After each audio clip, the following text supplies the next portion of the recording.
Hello, and thank you for listening. Hope everybody is doing well. In this episode, we talk about the case of missing person Vanessa Guillen, and this was recorded last week, and as of today, there have been several new developments that are pretty significant. So we will continue to cover this case and talk about it because it's a very important case to us. So the new developments are involving a possible suspect that may have committed suicide and possible remains that could be Vanessa Guillen, but as I said, it's developing, it's breaking news. Justice for Vanessa will be done soon. You are listening to True Crime Twins, a true crime podcast hosted by Chloe and Melina Canter. True Crime Twins is produced by Crawlspace Media.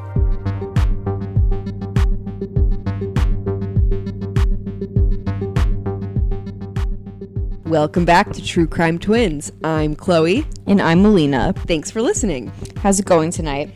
It's been a good night. We've just been hanging out. It's nice to just have some twin time. Yeah, we actually got to eat outside today at a restaurant, and it was one that I had never been to, and it was a very nice experience, and Chloe's baby was really well behaved. Yeah, she was really good the whole time, so it just made it like a nice evening. And so on top of that, she's been sleeping, so we've just been hanging out. Things that I really, took for granted.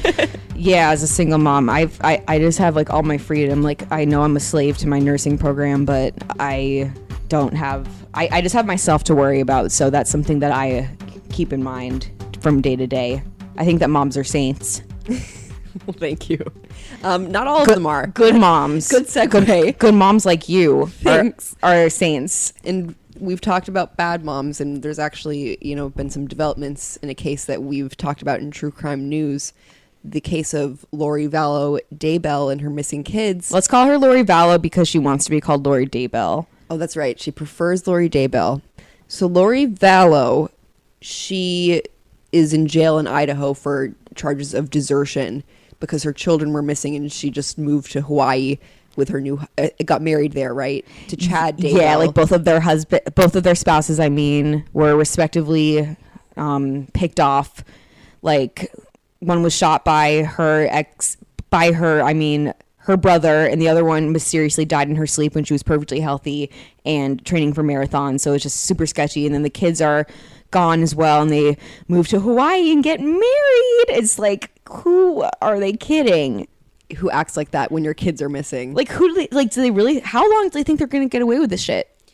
I'm amazed that they got away with it for as long as they did. And I don't see a murder charge, but anyway, so that's what we're kind of getting to here. So the development in this case is that a search warrant was signed by a judge to search Chad Daybell's property in Idaho, who is Lori Vallow's new husband, the one that had the podcast and the novels about doomsday and preparing for the end of days. And just, apparently he was convincing her that her kids were zombies, according to Lori's former best friend, which could have contributed to a lot of this because of his, I'm sure he was a controlling bastard. That's just my impression. But anyway, before I, lose my train of thought here, a search warrant was signed by a judge for this man's property, and they unfortunately found the bodies of JJ Vallow and Tylee Ryan.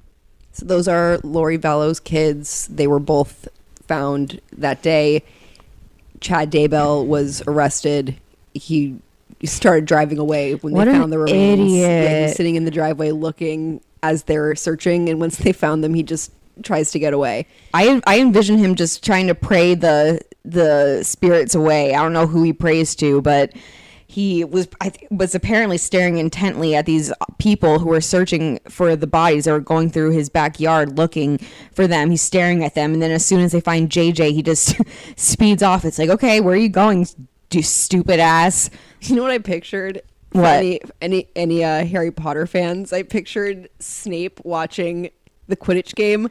Oh my god! And he's like frantically like muttering that spell to try to actually protect Harry. But Snape is actually a good guy, so let's not even. Okay, but like, yeah, Chad Daybell is a fucking asshole compared to. Same thing, like watching a disaster from a distance and just like trying so desperately to will it not to happen. Totally. Using spirits. No, that's a really good one. Magic, but I like anyway, that. Yeah. So they found, unfortunately, but also fortunately, because the mystery of where they may be is no longer there. I was really hoping for a better result than this. I think I might have been a bit in denial, hoping that they were maybe still alive somewhere. You thought that the older girl, Tylee, who's 17, took the kid away, or either that or Lori put them in some sort of shelter, like a Cold War shelter, to protect them. So anyway, both of their bodies were found. JJ was wrapped up in plastic and duct tape, and Tylee they tried to burn, and apparently she was dismembered as well. It's just fucking sick. Cause of death hasn't been released.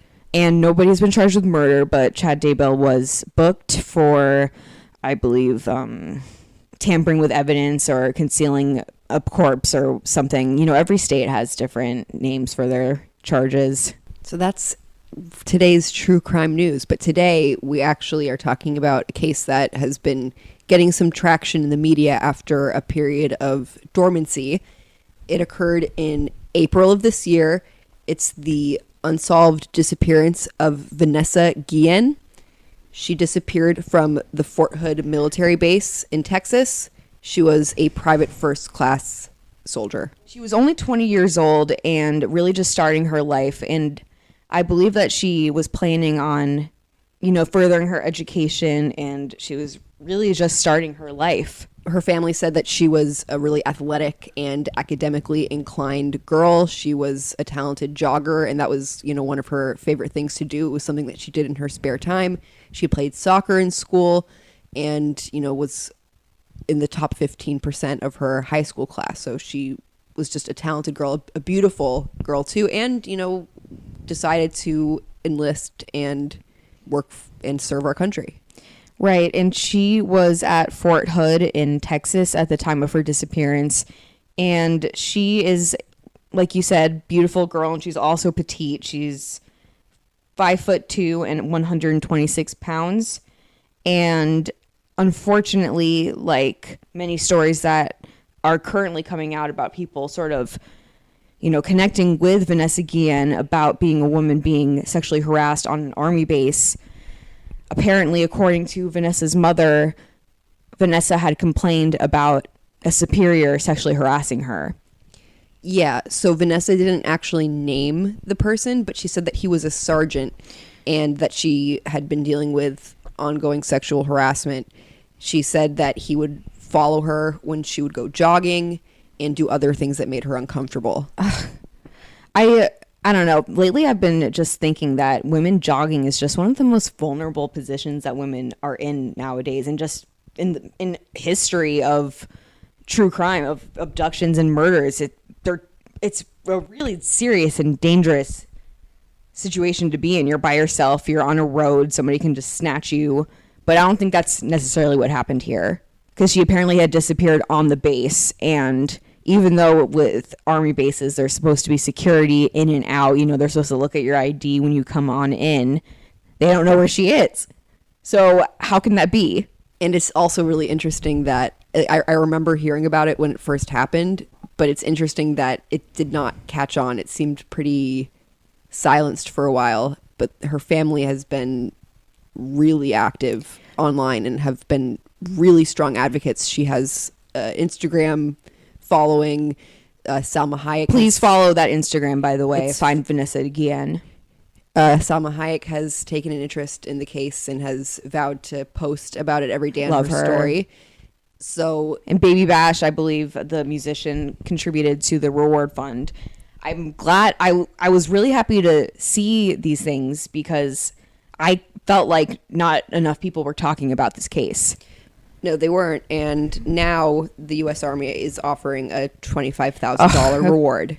How much? $25,000 reward. And apparently they're cooperating now. But at first, Vanessa's mother was very vocal about the fact that Fort Hood was not compliant with the investigation or updating them with any information. It's an army base. It's everything like classified, and people are protected, and people are going to cover for each other, I guess. And Vanessa herself even referred to the base as, quote, evil.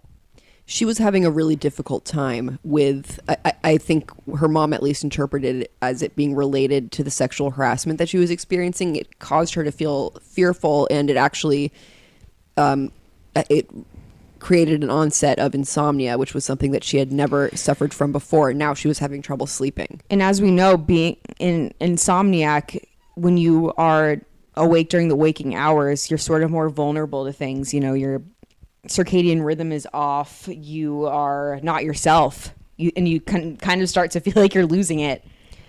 So she was having a really hard time. And I think people that don't know a lot about it can regard sexual harassment as a relatively mild or unharmful crime or act. But I would strongly disagree with that. No, she went as far as to say that she was being stalked.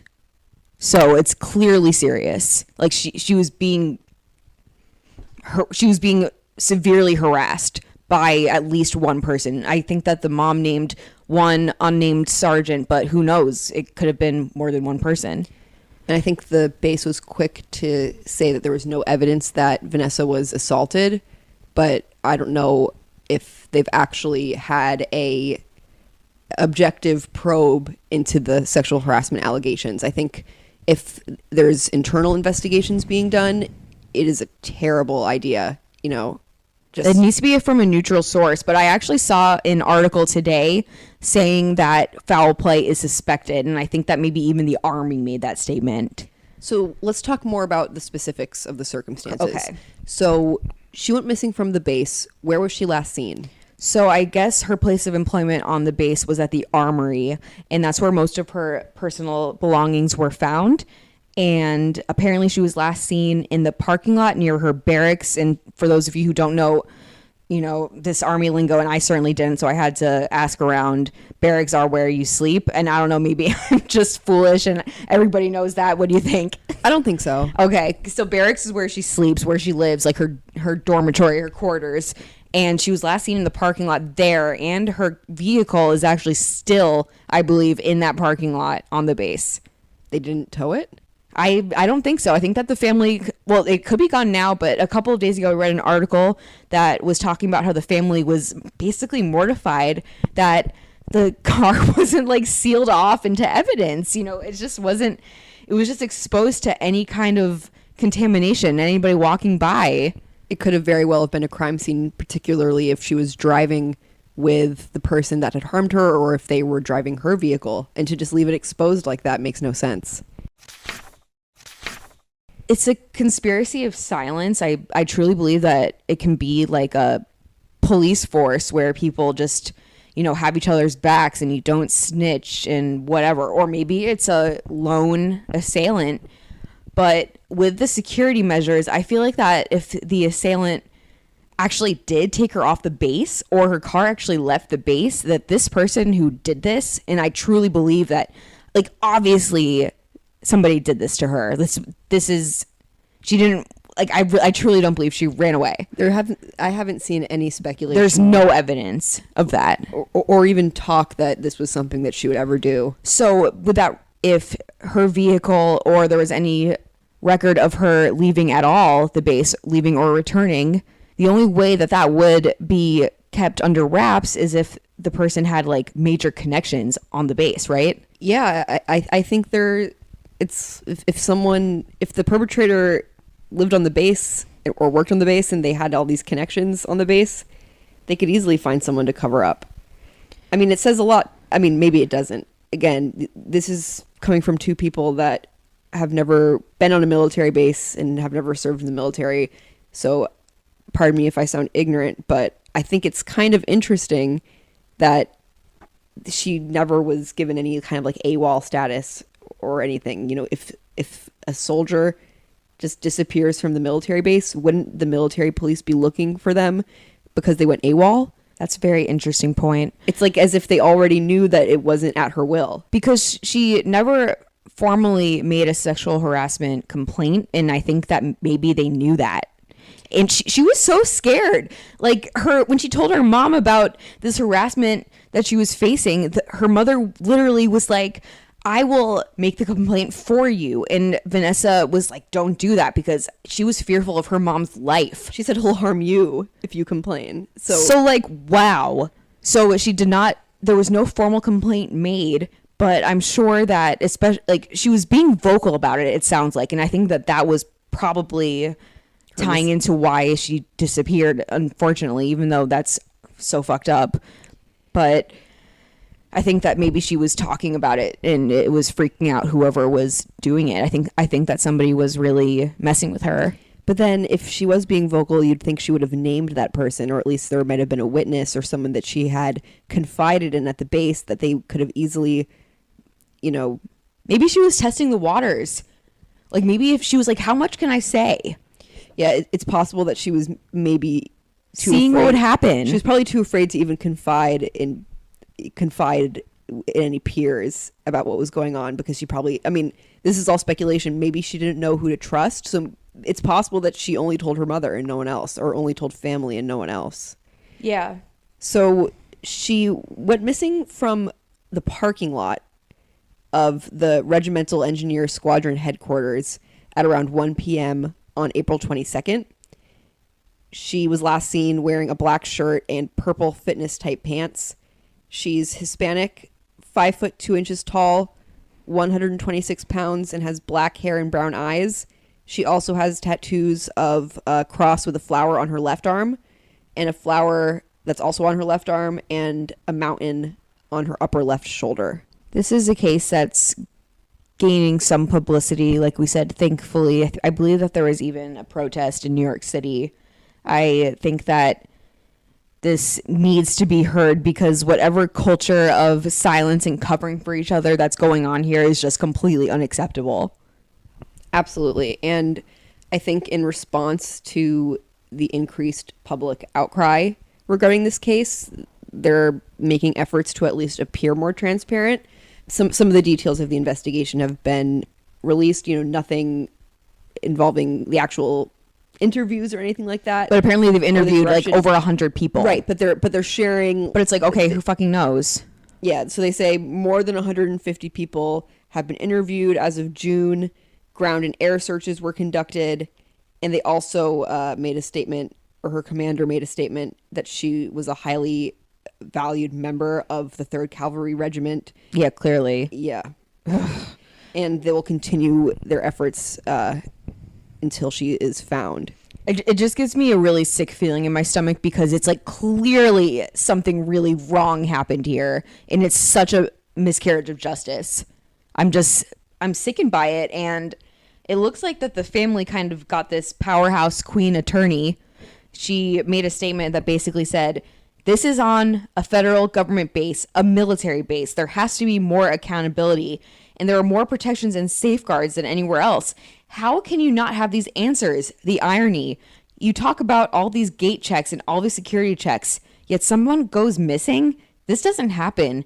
And the fact that she wasn't even supposed to be working that day. She was off that day. Why did they call her in?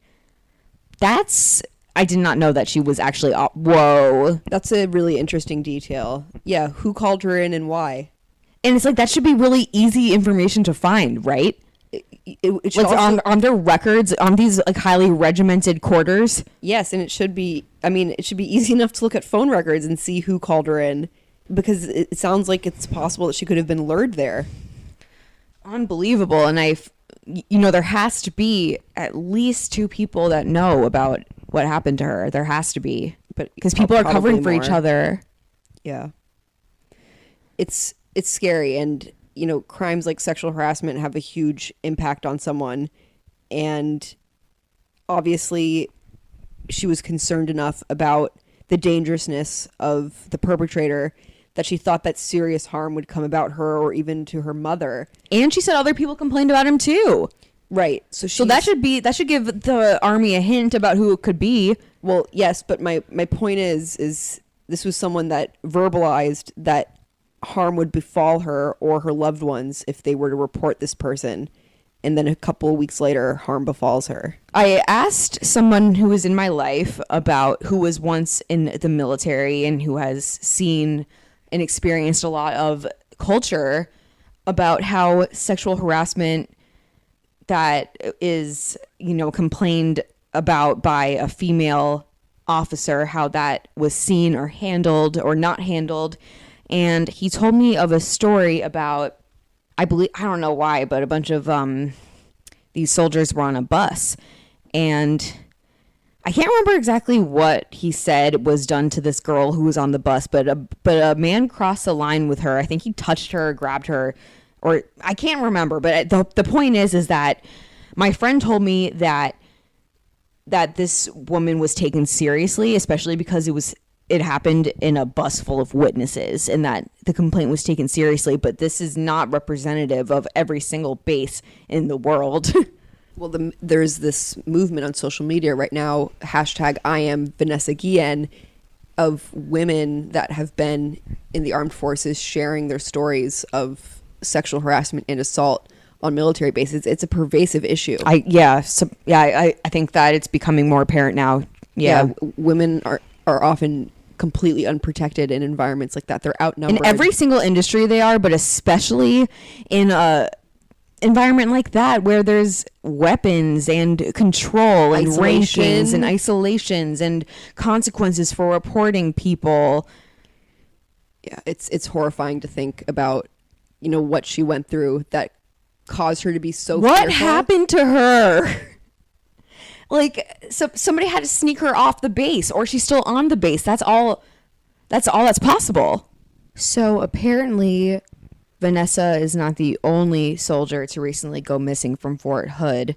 There was a missing private named Gregory Waddell Morales. His remains were found last week in a field in Killeen, Texas, which is the same town where Fort Hood is, after the investigators from the U.S. Army received a tip, and he was last heard from on August 20th, 2019, the day he was seen driving off the Fort Hood base in his car. He was scheduled to be discharged within days from his disappearance. So that's another really sketchy thing. There's some kind of, I can't even really put words to it. I think that it's ridiculous that people can just be disappearing from an army base that's supposed to be so secure, and there's just no accountability. There's nothing. It's almost as if it's like its own little government, and it's frustrating the heck out of her family, her poor mother, her poor sister. They're trying so hard to just keep this case alive, and I want, with whatever little platform this is, I want to raise awareness. Mayra Guillen, her older sister, said, "I still don't understand why it had to take about 6 weeks for them to start taking action, because we started since day one." And Vanessa's mother, Gloria, said, "If my daughter appears dead, close this base immediately. I want her alive for the love of God. I need my daughter with me. She is my life. That's why I'm fighting until they bring her back and the people who are responsible pay. Investigate everyone from top to bottom. Everyone is responsible." So, like I said, the U.S. Army Criminal Investigation Command said that foul play is suspected. And that's just, it sounds super bleak. The whole thing is just terribly sad. This woman had her whole life ahead of her. She was trying to make a better life for herself. She probably would have gone so far in life, and I hope that she still can. It seems really bad. I'm praying that she'll be found alive. If anybody has any information about her whereabouts, the unlikely event, I know that, like I said, it's a small platform, but, I have to say it. Anyone with information can call 254-495-7767 or 254-287-4001.